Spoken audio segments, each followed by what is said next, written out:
La siguiente transmisión es apta para toda la familia. Contiene closed caption y es financiada con recursos del Fondo Único de TIC.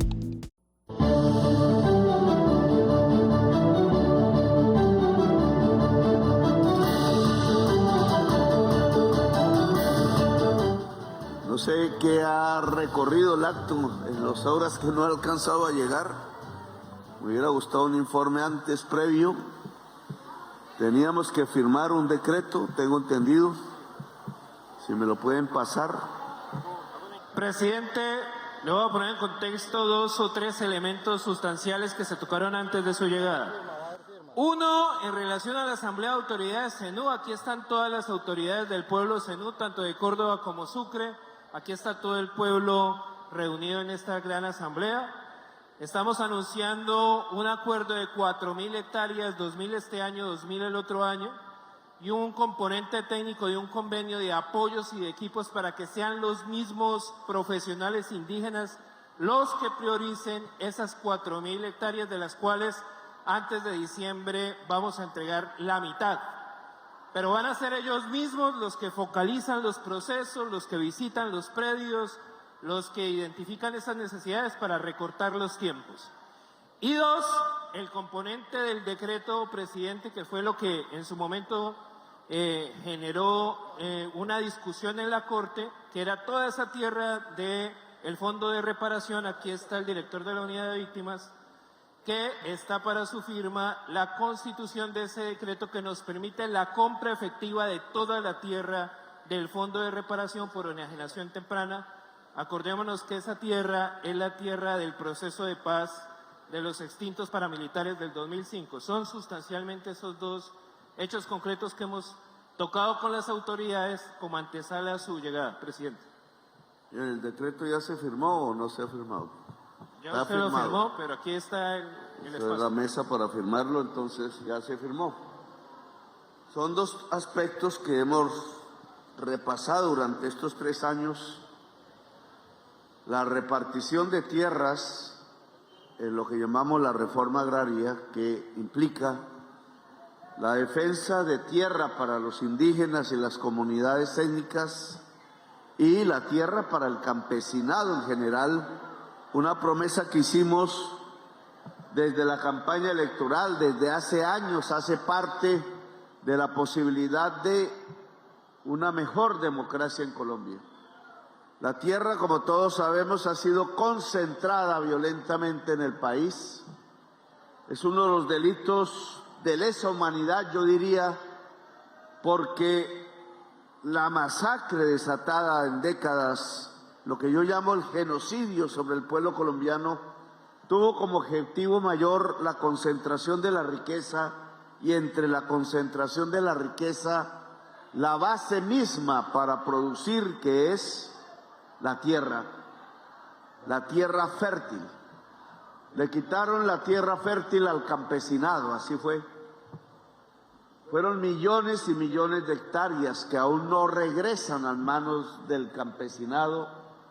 Informes tendrá que dar la Oficina de Restitución de Tierras, cuánta tierra restituyó.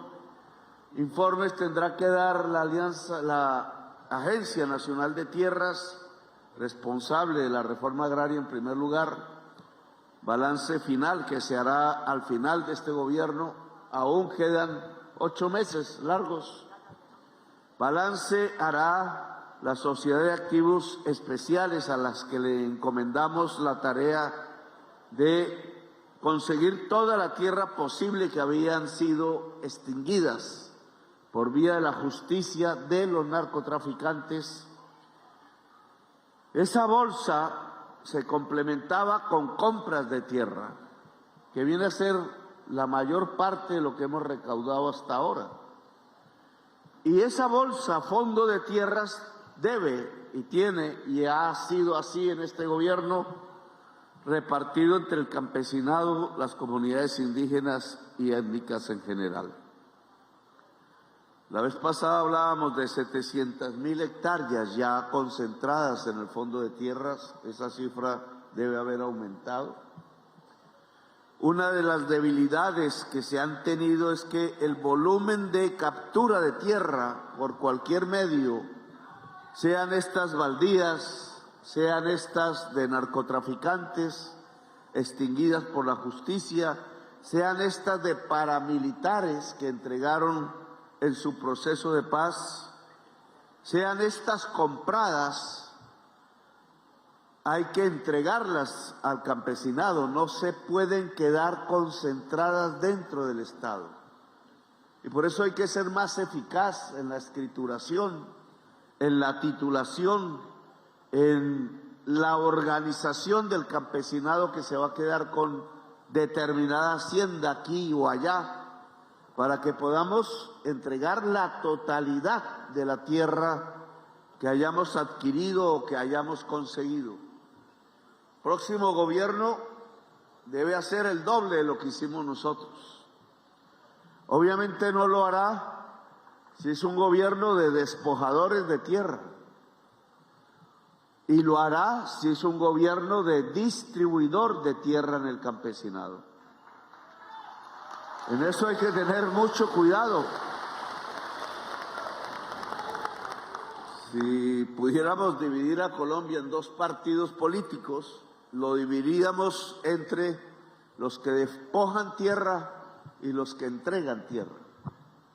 Dos partidos políticos diferentes, contrarios, no se llaman así, ustedes lo saben, pero uno podría seleccionar en cada espectro político si de lo que se trata es de una persona que ha ayudado o ella misma lo ha hecho a despojar campesinos de sus tierras, o al contrario, es una persona que ha luchado porque el campesinado tenga incluso más tierra, porque así debería ser en Colombia. Hay una noticia que genera la Agencia Nacional de Tierras, y es que ha encontrado un enorme proceso de acaparación, de acaparamiento de tierras baldías, es decir, que pertenecen a la nación, en manos de congresistas de la República. 30%, dice la prensa, de los congresistas son acaparadores de tierras. Un número que casi que coincide con el 35% de senadores que salieron presos en la época de la parapolítica por mis propias denuncias.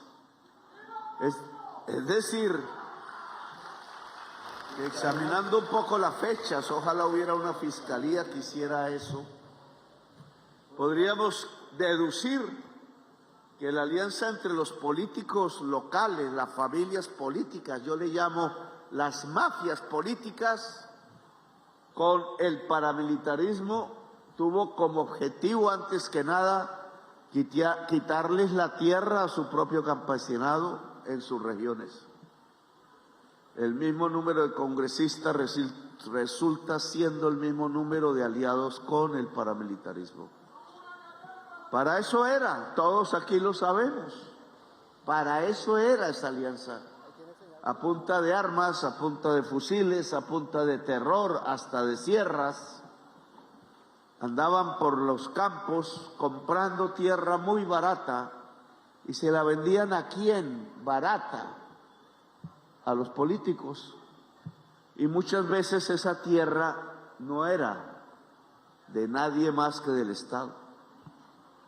Un despojo al campesinado a mano armada por ladrones de la tierra que se sentaban en el Palacio de Nariño. Denunciar esto que ha ocurrido en la tierra rural, pero también en la tierra urbana. Acabo de pasar por un lugar de uno de mis debates, que era Guaymaral, donde una hacienda, una gran hacienda vieja, terminó en manos de un paramilitar, fundador del paramilitarismo, Ángel Gaitán Maecha, asesinado, creo que en la cárcel, y por una maniobra en el gobierno de Andrés Pastrana, terminó esa tierra siendo de la esposa de Andrés Pastrana, de la esposa de su ministro de Relaciones Exteriores, del director de Planeación Nacional de su gobierno, de su jefe de campaña en 1998 y ministro de Desarrollo de Andrés Pastrana, el señor Luis Alberto Moreno. Y hoy pasé por ahí otra vez, una gran avenida llena de carros, con razón esa autopista que llega a Bogotá es repleta. Un mal urbanismo. ¿Quién sabe quién puso la firma para que en esas tierras que eran rurales y se volvieron urbanas, de 300 hectáreas de tamaño, solo por poner una cifra, esas 300 hectáreas valían 50.000 pesos el metro cuadrado, por 10.500 millones de pesos la hectárea, por 300, hágame la cuenta, 50.000 millones, 150.000 millones de pesos. Y volviendo la tierra urbana, ya no valían 30.000, sino 300.000 pesos el metro cuadrado en aquella época. Y eso hacía saltar esta cifra de 150.000 en casi 4,5 billones de pesos. Así se incrementó la fortuna de los copropietarios de la hacienda.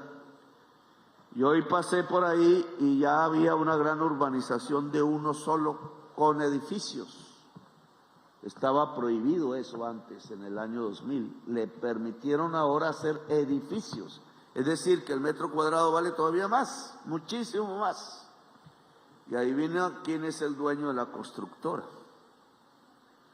El hermano de Bernie Moreno, que me tiene en ascuas en los Estados Unidos, hablando mentiras de mí ante el presidente Trump. El senador de los Estados Unidos es el hermano del señor, creo que se llama Bernardo Moreno o Álvaro Moreno, dueño de Amarino, que es el usufructuario de esta tierra urbana, que terminó siendo un proceso de lavado de activos de un narcotraficante de Colombia de nombre Ángel Gaitán Maecha. Esa es la historia de la riqueza en Colombia. El usufructo del Estado, el usufructo de los bienes del Estado para apropiárselos una pequeña cantidad de familias y quitarle a la mayoría del pueblo colombiano su derecho a usufructuar su propio territorio, la riqueza nacional, ser parte de Colombia.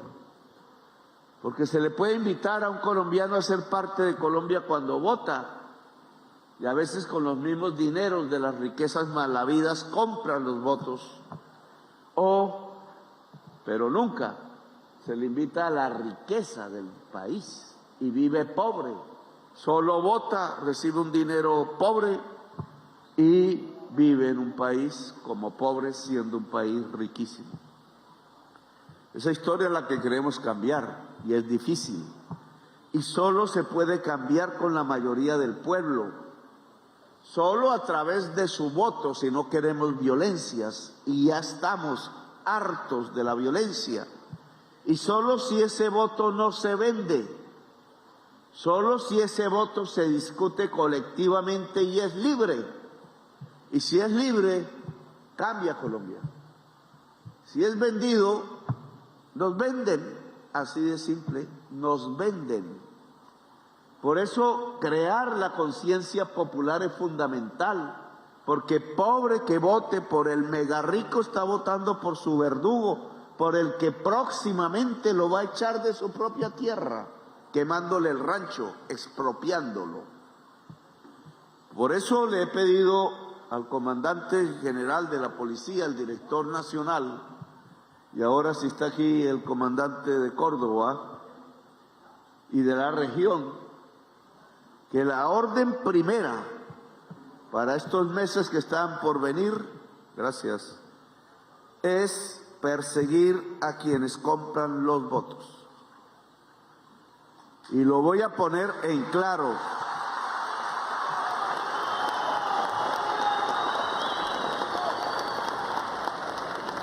Quienes compran los votos son la mafia, así de simple. Y es el mecanismo por el cual las mafias se apropian del Estado. Y si se apropian mafias del Estado, Colombia no es democrática, no le pertenece a su ciudadanía.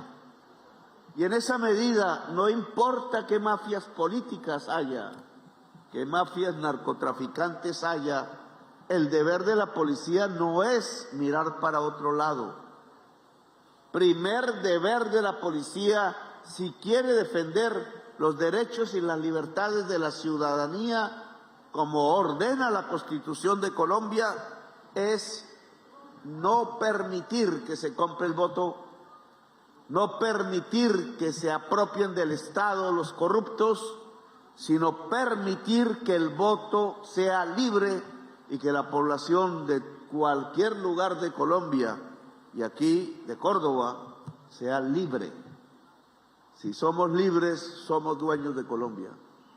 Si nos compran, somos esclavos en Colombia. Así que esta disyuntiva hay que aclararla y la policía tiene la orden de su comandante supremo, como dice la Constitución, de impedir una sola compra de voto en cualquier lugar del territorio nacional.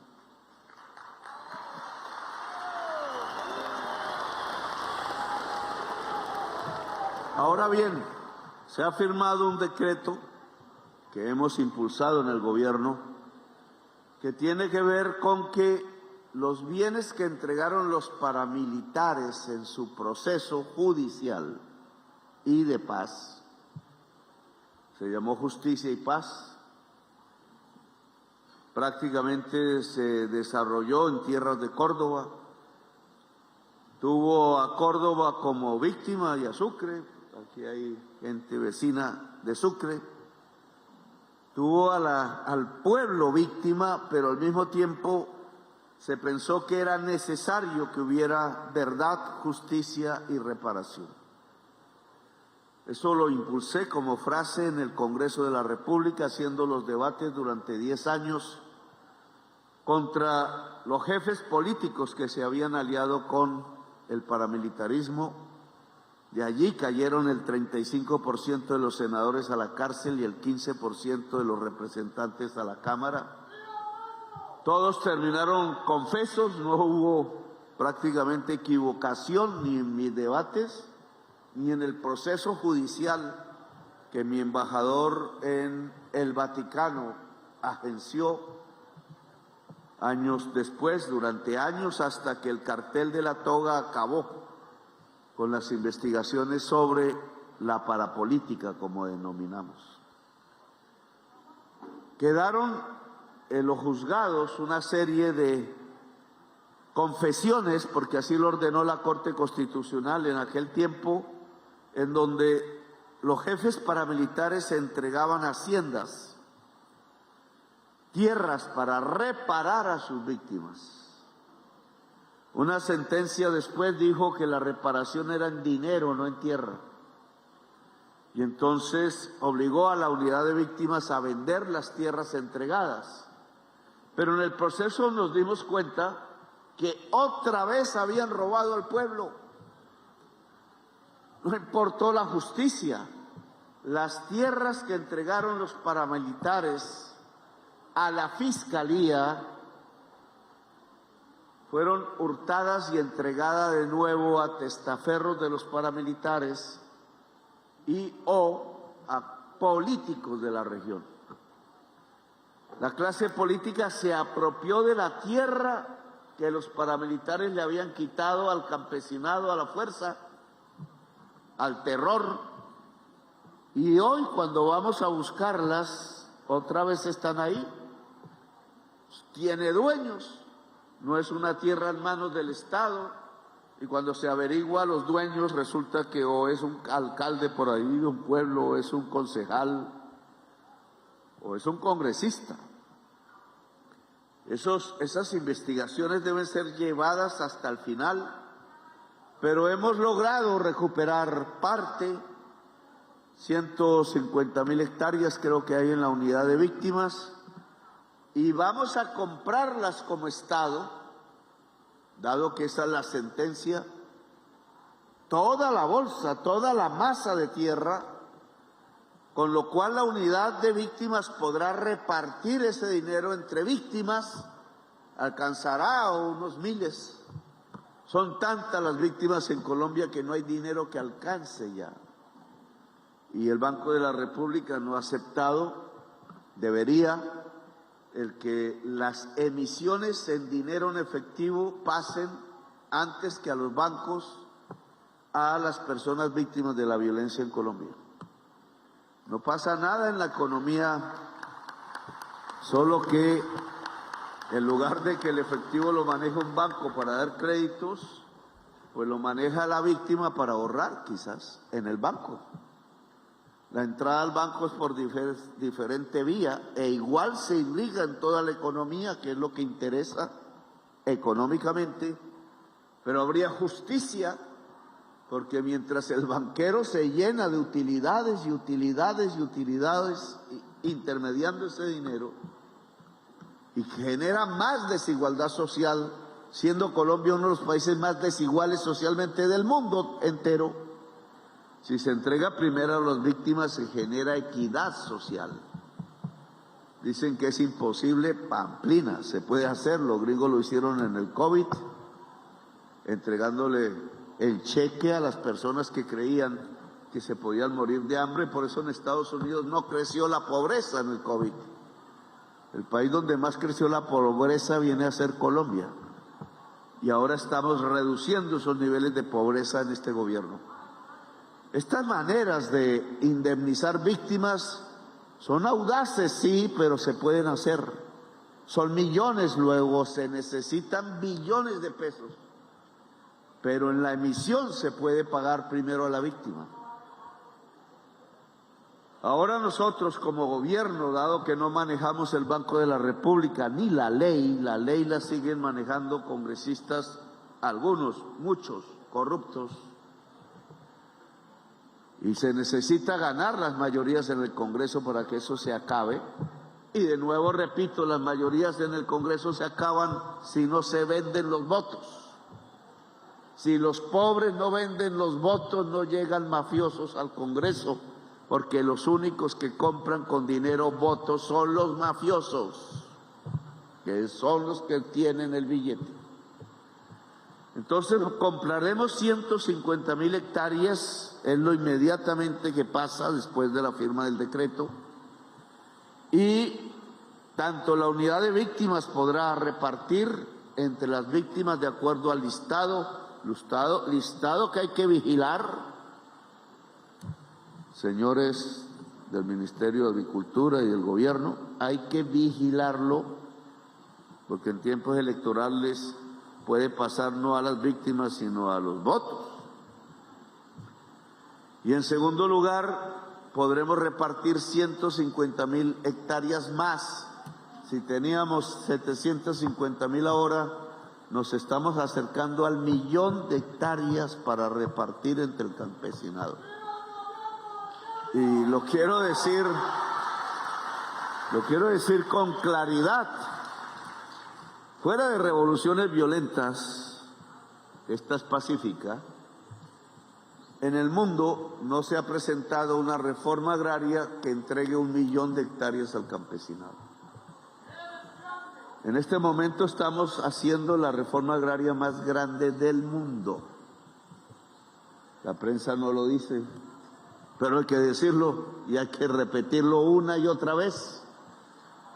Alcanzando la cifra de 1.000.000, y quiero sobrepasarla en los meses que nos quedan, y ojalá podamos acelerar el mecanismo de entrega, que es más difícil todavía, para que lo que exista es 1.000.000 de hectáreas en manos del campesinado, completamente, ojalá cultivando.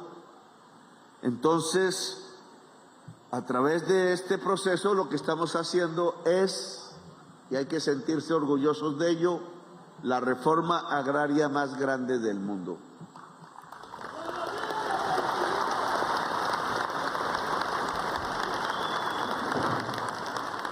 De eso saldremos orgullosos de este gobierno y tendremos que recordar, si podemos, que uno de los grandes planteamientos de la historia democrática de Colombia, hecha desde el siglo XIX, que están hablando de hacer reforma agraria en este país, no habían podido, algunos avances se tuvieron, pues seamos nosotros, incluso pasó como un pilar de los tres del acuerdo de paz.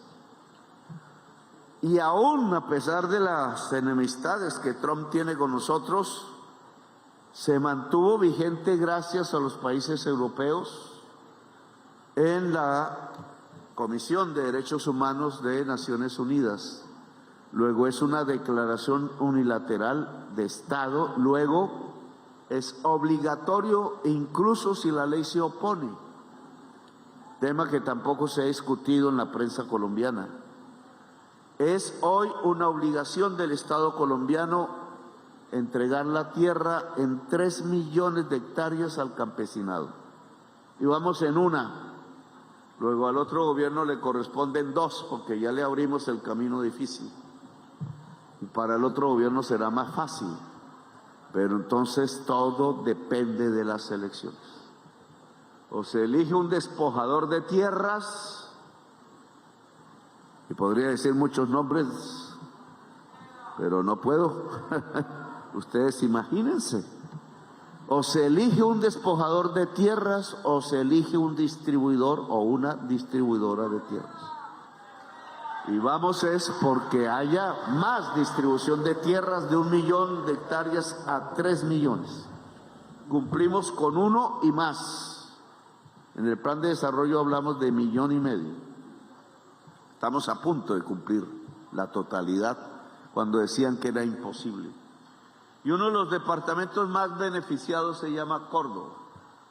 No sé cuánto sea ya el balance total, 45.000 hectáreas, 50 casi, hay que ir a más, he dicho, porque Córdoba es uno de los departamentos con más concentración de la tierra fértil. Y en esa medida, la gran riqueza de Córdoba, que es su tierra, su agua, pues debe ser labrada produciendo alimentos. Se desperdicia si es un simple potrero sin árboles siquiera para cubrirse del sol, como ha sido el paisaje de Córdoba en muchas partes. Y eso no le sirve a Córdoba ni a su población, ni a la naturaleza, ni al agua, ni a las vacas. Lo que le sirve a Córdoba es en tierras fértiles, bien fértiles, producir agricultura, alimentos que dan puestos de trabajo, que generan más riqueza dentro de la población, que permiten acabar el hambre, porque permiten alimentos más baratos, más cercanos y más frescos. Y el papel del campesinado, ojo, y la agencia debe ayudarme en eso, no es convertirse en un pequeño ganadero con 2 vacas por hectárea, porque mantenemos la pobreza. El gran ganadero entonces tiene que tener 500 hectáreas, 1.000 para ser medio rico, ni siquiera rico, de clase media alta por ahí. Sus hijos se van, se compran un apartamento en Barranquilla, en el norte, y se parrandean el resto de la plata. Por tanto, aquí si queremos crear riqueza es que el campesinado sea agrario en el sentido de cultivar, hacer el surco, sembrar la mata, y que esa vegetación sea alimenticia para Colombia, para el exterior y para la misma población del municipio donde se tenga la agricultura. Cultivar es fundamental en Córdoba porque nos dará la riqueza y los puestos de trabajo. Bueno, yo no los voy a hacer trasnochar más de lo que ya los he hecho esperar. He querido venir para entregar la tierra al Cabildo, la tierra Zenú, porque todos nosotros somos descendientes de nosotros, los que nacemos de familias de Córdoba, somos descendientes de zenúes, de otros pueblos también, pero de zenúes fundamentalmente. Y a ningún cordobés se le debe olvidar ese hecho de que en su sangre hay sangre ancestral, que si queremos arreglar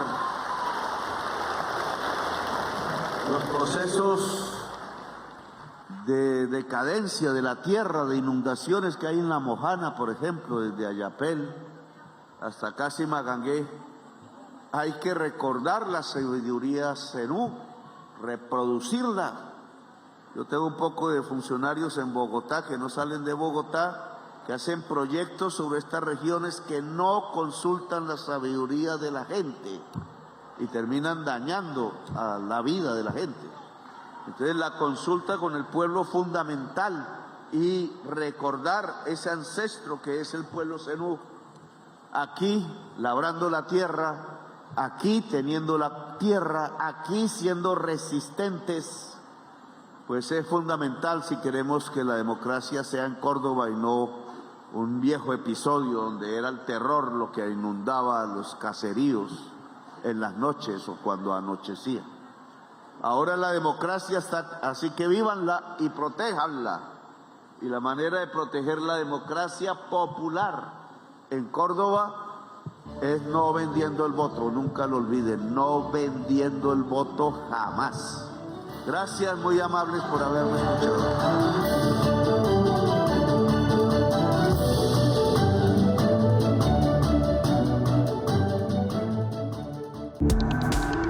Este contenido fue financiado con recursos del Fondo Único de TIC.